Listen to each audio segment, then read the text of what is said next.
গিয়ে দেখছি সন্ধ্যের দিকেই যাই।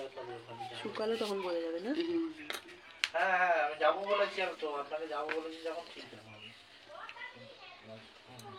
শুকালে বোঝা যাবে। হ্যাঁ হ্যাঁ হ্যাঁ, শুকালে।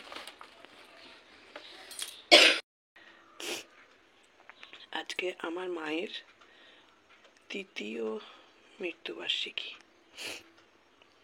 ২১শে ফেব্রুয়ারি মায়ের মৃত্যুবার্ষিকী। তাই ওই বাড়িতে আলমারিতে মায়ের সব ফটো রাখা ছিল, নিয়ে এসেছে ভাই। নিয়ে এসে এখানে ভাই আর ভাইয়ের বউ মাকে জল মিষ্টি দিয়েছে, মালা পরিয়েছে, আর বাচ্চাদের কিছু মিষ্টি খাওয়াবে। আমাকে তো করতে নেই এবছর, একটা বছর তো আমি করতে পারবো না।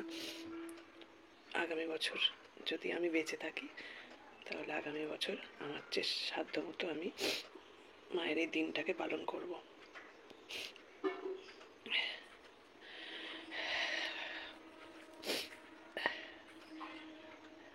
মা কোথাও একটা বেড়াতে গেছিল, ঠিক জায়গাটা আমি বুঝতে পারছি না, জানো বন্ধুরা, জায়গাটা আমি বুঝতে পারছি না। সেইখানে গিয়ে ফটোটা তুলেছিল, তো বুঝতে পারছি না মা কোথায় এটা বেড়াতে গেছিলো।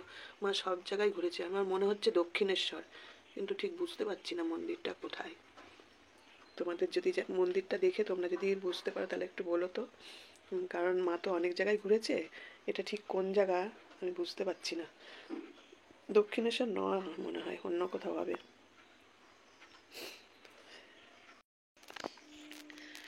তো খাওয়া দাওয়া হয়ে গেছে, ভাইপো স্কুল থেকে এসে খাওয়া দাওয়া করে আবার পড়তে নিয়ে গেল, ভাইও এসে আবার কাজে বেরিয়ে গেল। কিছু করার নেই, এইভাবেই দিন যাপন করে আমার ভাই। খুব কষ্টের পয়সা, খুব কষ্ট করে পয়সা ইনকাম করে, সংসার চালায়। একটাই ছেলে, ওই জন্যই তোমরা ভাবো যে আমি কেন ভাইয়ের সঙ্গে থাকিনি, যোগাযোগ করিনি মায়ের বাড়িতে গিয়ে।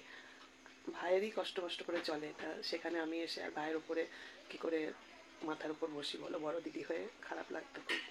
ওই জন্যে ভাইয়ের সঙ্গে কথাবার্তা, যোগাযোগ, সম্পর্ক সবই ছিল, কিন্তু নিজেকে যে ভাইয়ের কাছে নিয়ে এসে এইভাবে ফেলবো সেটা আমি কল্পনাও করতে পারিনি কখনো। যাই হোক, সংসারের অনেক কারণবশত হয়তো মায়ের থেকে একটু দূরে ছিলাম শেষের দিকে। অনেক কারণ আছে, তার পেছনে অনেক কারণ আছে, সেগুলো আর বলতে চাই না। দোষ আমার, অবশ্যই তোমরা বুঝতে পারছো, কম বেশি দোষ তো সব আমারই দোষ। আমি জীবনে একটার পর একটা ভুল করে গেছি, কিন্তু আমার ভাই আমাকে প্রচণ্ড ভালোবাসে ছোট্টবেলার থেকে।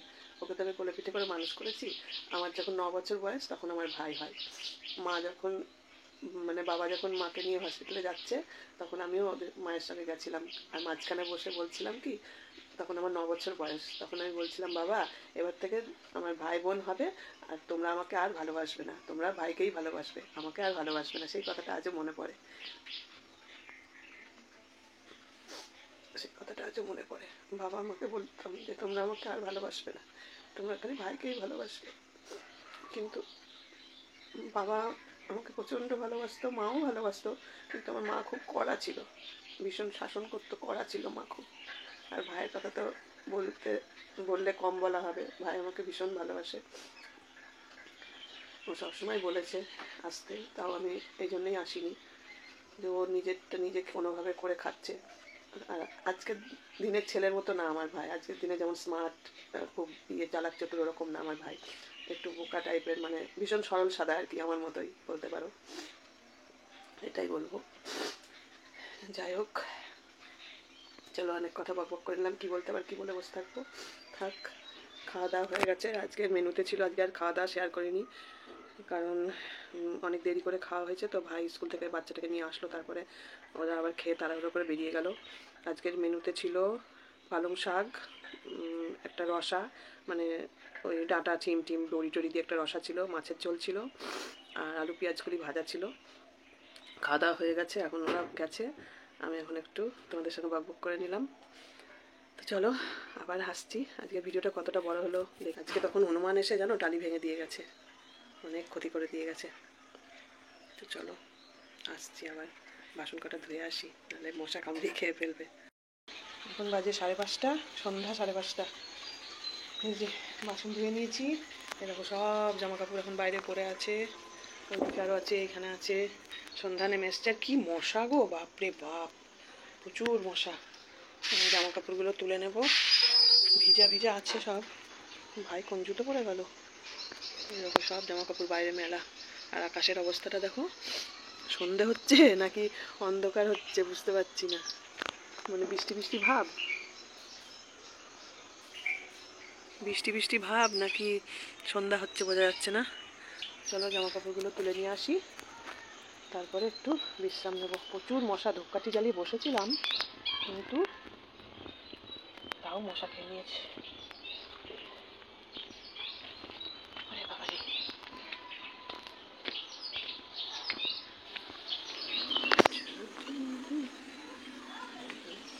শুকায়নি, সব ভিজা ভিজা আছে, বেলায় কাঁচা হয়েছে না। এই যে আমার ভাইপোর স্কুলের ড্রেস, এটা শুকিয়ে গেছে। এইটা হচ্ছে মনার চুড়িদার, এটাও শুকনো। এই হচ্ছে পুচকুটার গেঞ্জি। চলো তুলে নি। লাঠি, এখন আমাদের ব্রাশের টাইম। এই দেখো লাঠি, এই যে ঘরে ঢুকে গেল ব্রাশ করা নিয়ে। ওই দেখো, তাড়াতাড়ি বেরো, বেরো তাড়াতাড়ি। ওই দেখো, ওই দেখো, ওই দিক দিয়ে লাঠি নিয়ে আসছে ভাই, ব্রাশ করবে না। দেখো তোমরা তো বলো খুব ভালো, কিউট, কত ভালো। এই দেখো ভালো ভালো রূপটা আজকে দেখিয়ে দিলাম। দেখো লাঠি নিয়ে নিয়ে সারা বাড়ি ওকে দৌড়ে বেড়াতে হচ্ছে ব্রাশ করার জন্য। এই আমরা তিনজন ব্রাশ করতে, তুইও ব্রাশ নিয়ে আয়। আবার এদিক ওদিক করছিস কেন? 9টা বাজে তো, তাড়াতাড়ি নে, পড়তে বসবি তো।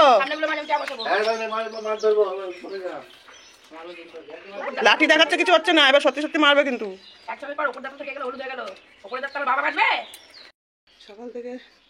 সকাল থেকে তোমাদের সামনে আসতে পারিনি। আজকে ভিডিও কখন পোস্ট করব জানি না। 11টা বাজে, এইভাবেই চলবে। এইমাত্র ভাইপো রেডি হয়ে বেরিয়ে গেল, ভাই নিয়ে গেল। আর কি বলবো, প্রচণ্ড কালকে রাত্রির থেকে মাথায় আবার কষ্ট হচ্ছে, প্রচণ্ড কষ্ট হচ্ছে। সেই ঘাড়ের যন্ত্রণা, হোমিওপ্যাথি ওষুধ খেয়ে একটু কমেছিল, কিন্তু আবার শুরু হয়ে গেছে। প্রচণ্ড যন্ত্রণা করছে মাথায়। দেখো এখনও বিছনা ফাসনা সব পড়ে রয়েছে, এখন বিছনাগুলো তুলবো। আজ বৃহস্পতিবার, ভাইয়ের বউ পুজোর দিকে গেছে, পুজো টুজো করতে হবে, বেলা হয়ে যাবে না হলে। আর বিছনা তুলে তারপর মাছ ধুতে যাব। সকালে সেদ্ধ ভাত হয়েছে, ডিম ভাজা দিয়ে ওরা খেয়ে বেরোলো বাপ বেটায়। আমি চা মুড়ি খেয়েছি, আর ভাইয়ের বউ কিছু খায়নি, খালি চা খেয়েছে। চলো বিছনাগুলো তাহলে তুলে নিই।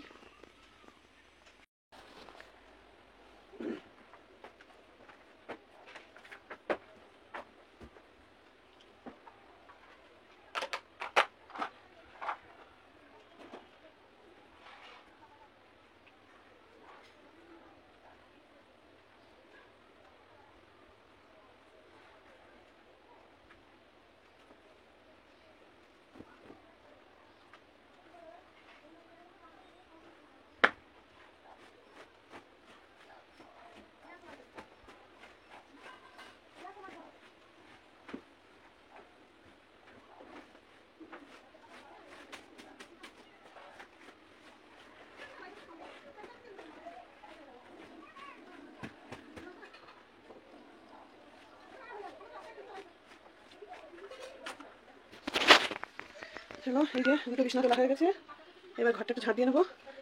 ভাই বউ বাইরে কাজ করছে, আমি ঘরটা একটু গুছিয়ে নিলাম। তারপরে মাছটা ধুতে যাবো না, ও ধুয়ে দেবে দেখি। আজকে লোটে মাছ রান্না হবে, ঘরটা ঝাঁট দিয়ে নিই ঝমঝম করে। আর এই যে মায়ের ছবি, দেখো মায়ের ছবি, এই যে মায়ের ছবি। মায়ের গতকালকে বিবাহ, এই মৃত্যুবার্ষিকী গেছে, ছবিটা নিয়ে এসেছিল বাড়ি থেকে। এটা হচ্ছে ভাইয়ের শ্বশুর বাড়ি। ভাইয়ের শ্বশুর বাড়িতে ভাই বউ ওর যে অংশটা পেয়েছিল সেখানে বাড়ি করে আছে, যেহেতু আমার মা মেনে নিয়েছিল না প্রথম থেকে। মা প্রথম দিকে মেনে নিয়েছিল অনেক বছর, লাস্টে ভাইপো হওয়ার পরে মা মেনে নিয়েছে, তারপরে চলেই গেল নিজেই। কী বলবো, মানুষের কিছু বলার নেই। মা খুব কড়া ছিল, ভীষণ কঠিন ছিল আমার মা, মানে জানি না চট্টাপ্পর মারবে নাকি ফটো থেকে বেরিয়েছে। ভীষণ বকাবকি করতো, ভীষণ কঠিন ছিল, শাসন ছিল আর কি প্রচণ্ড। ভাইকে বাড়িতে উঠতে দিয়েছিল না বিয়ের পরে, অনেক বছর। ভাইপো হওয়ার পরে তারপরে আস্তে আস্তে মেনে নিয়েছে। চলো অনেক গল্প, এখন গল্প করার একদম সময় নেই। বৃহস্পতিবার ভাই বউ কাজ করবে, তখন লাইটটা ডিস্টার্ব করছে। এই কষ্ট হলেও কী হবে, কাজ তো করতে হবে, বসে থাকলে আরও কষ্ট চেপে ধরবে। দেখি আজকে ভাইকে দিয়ে আবার ওষুধ আনাবো, আমি আর যাবো না। তো চলো, এখন বাজে 11টা 10, চলো শুরু হয়ে যায়।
দেখ দেখ কিভাবে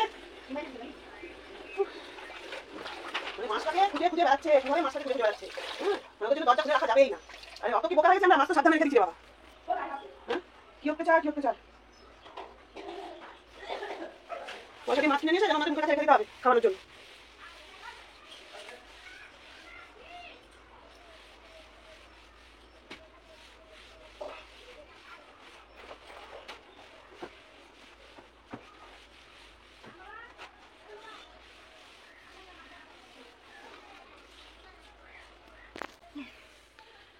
চলো ঘর ঝাড় দিয়ে মোছা হয়ে গেল। ভাই বউ স্নান করতে গেছে, কটা জামা কাপড় কেচে স্নান করতে গেল। আমি ঘরটা মুছে মাছ ধোবো, বাসন ধোবো। বিড়ালটা খুব জ্বালাচ্ছে। চলো আজকে বৃহস্পতিবার, পুজো দিয়েছে, তোমাদের দেখানোই ভুলে গেছি দেখাতে। শরীরটা এত খারাপ, ঘাড়ের যন্ত্রণায় মরে যাচ্ছি। ঘাড় দিয়ে, কান দিয়ে, মাথার পেছন দিয়ে প্রচুর ব্যথা করছে। এটা হচ্ছে মা মনসা, জয় মা। এই যে গুরুদেব, বাবা ভোলানাথ। আর এখানে লক্ষ্মীর ঘট পেতেছে, পুজো দিয়েছে বউ, ভাইয়ের বউ। আজকে এখনো ভিডিও পোস্ট করতে পারিনি। সকাল থেকে 3টে, 3:30, 4টে বাজে, 3:30, 4টে বাজে, এখনও ভিডিও পোস্ট করতে পারিনি। প্রচণ্ড শরীরটা খারাপ। তারপরে ইয়ে হচ্ছে না, তোমার ওই আপলোড হচ্ছে না। সে 2-3-4 ঘন্টা হয়ে গেছে আপলোডে বসেছি। প্রথমে তো করতে পারিনি, যাও বা কষ্ট করে করলাম। তারপরে আপলোডে বসেছি, হচ্ছে তো হচ্ছেই। নেট নাই নাকি স্লো নেট না কি এখানে সমস্যা আমি বুঝতে পারছি না। 2 GB নেটে একটা ভিডিও পোস্ট হয় না, বলো কি সমস্যা।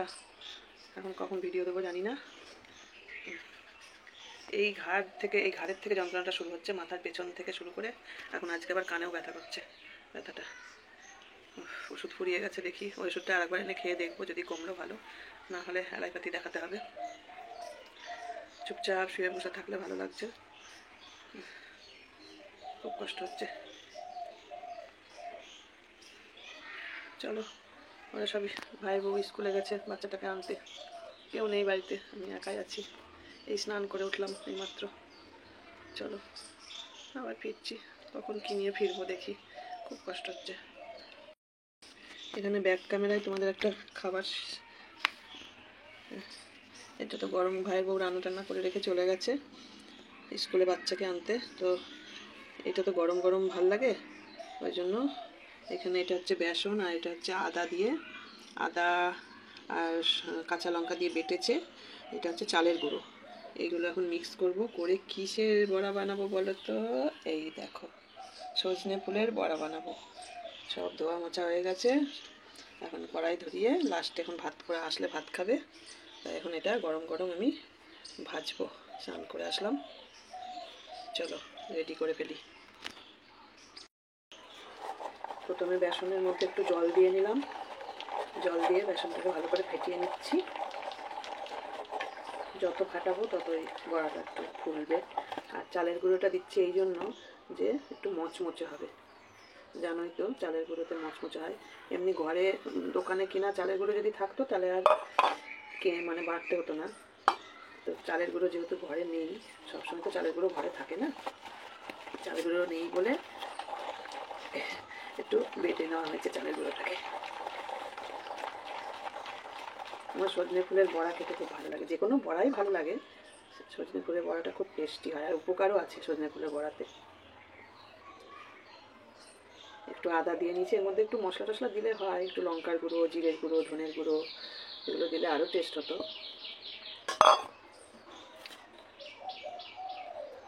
দেখি আছে নাকি, যদি থাকে দিয়ে দেবো।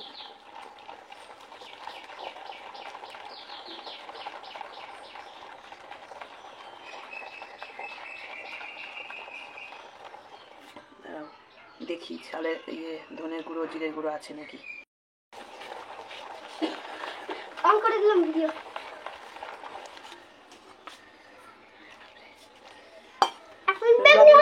লবণ দে তো, লবণ দে। লবণ ছোট না বড়? দে না, ছোটটা দে, বড়টা দিবি কেন? ছোটটা দে। কেন?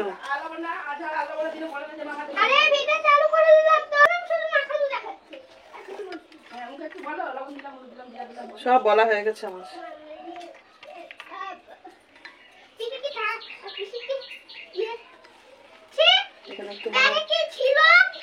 কোন ব্যাগে? কোন ব্যাগে কি ছিল? আর একটু বেসন হলে ভালো তো না?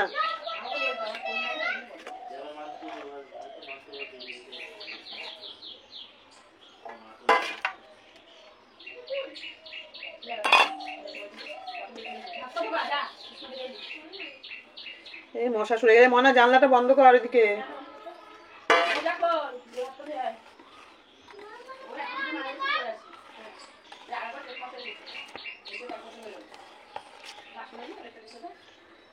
ভেজে নি তারপরে আসছি।